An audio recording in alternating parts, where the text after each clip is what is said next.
ইন্না লিল্লাহি ওয়া ইন্না ইলাইহি রাজিউন। কিছু মানুষ চলে যান, কিন্তু রেখে যান এক অপূরণীয় শূন্যতা। গত শুক্রবার রাত 11:43 সময় সিলেটের নর্থ ইস্ট মেডিকেল কলেজে নিভে গেল একটি উজ্জ্বল প্রদীপ। লক্ষণাবন্দ পূর্ব ভুটিরা পাড়ার মাটি আজ ভারাক্রান্ত, কারণ তাদের প্রিয় অভিভাবক হাজী মোহাম্মদ আনোয়ার হোসেন আর আমাদের মাঝে নেই। আজ শনিবার 25শে এপ্রিল জোহরের নামাজের পর লক্ষণাবন্দ হাফিজিয়া ফুরকানিয়া মাদ্রাসা মাঠ কানায় কানায় পূর্ণ। জানাজা শুরুর পূর্বে উপস্থিত অত্র ইউনিয়নের চেয়ারম্যান, এলাকার রাজনৈতিক নেতৃবৃন্দ এবং বিশিষ্ট আলেম ওলামাগণ তার বর্ণাঢ্য জীবনের স্মৃতিচারণ করেন।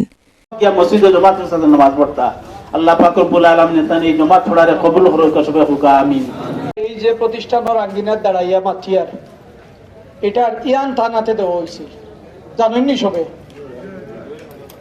2018 সালের আগ পর্যন্ত তাই প্রথম তাকি সেক্রেটারি আসলা এই প্রতিষ্ঠান কমিটির, 2022 সাল পর্যন্ত সভাপতি আসলা। সর্বশেষ বয়স পর্যন্ত আমার এখানে হুজুরে কইছেন তার আমল সম্পর্কে।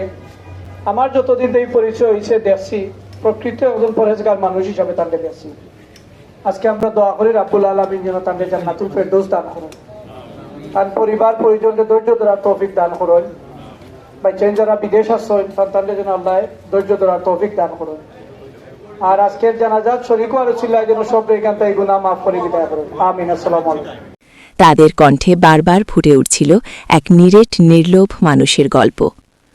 দলমত নির্বিশেষে এই বিশাল গণজামায়াত প্রমাণ করে তিনি কেবল একজন ব্যক্তি ছিলেন না, ছিলেন সর্বস্তরের মানুষের আস্থার এক শেষ ঠিকানা, দ্বীনের খাদেম ও শিক্ষার আলোকবর্তিকা।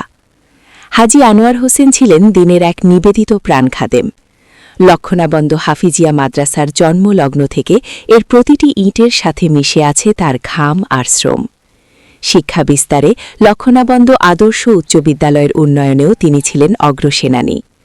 5 ওয়াক্ত নামাজে জামাতের সারিতে সেই পরিচিত মুখ আর অমায়িক ব্যবহারের মধুর হাসিটি এখন শুধুই স্মৃতি। সমাজসেবা আর ধর্মীয় অনুরাগের এমন সমন্বয় খুব কমই দেখা যায়। তিনি চলে গেছেন রবের ডাকে, কিন্তু রেখে গেছেন তার আদর্শ। হে আল্লাহ, আপনার এই প্রিয় বান্দাকে জান্নাতুল ফেরদৌস নসিব করুন এবং শোকাহত পরিবারকে এই বিচ্ছেদ সইবার ধৈর্য দান করুন।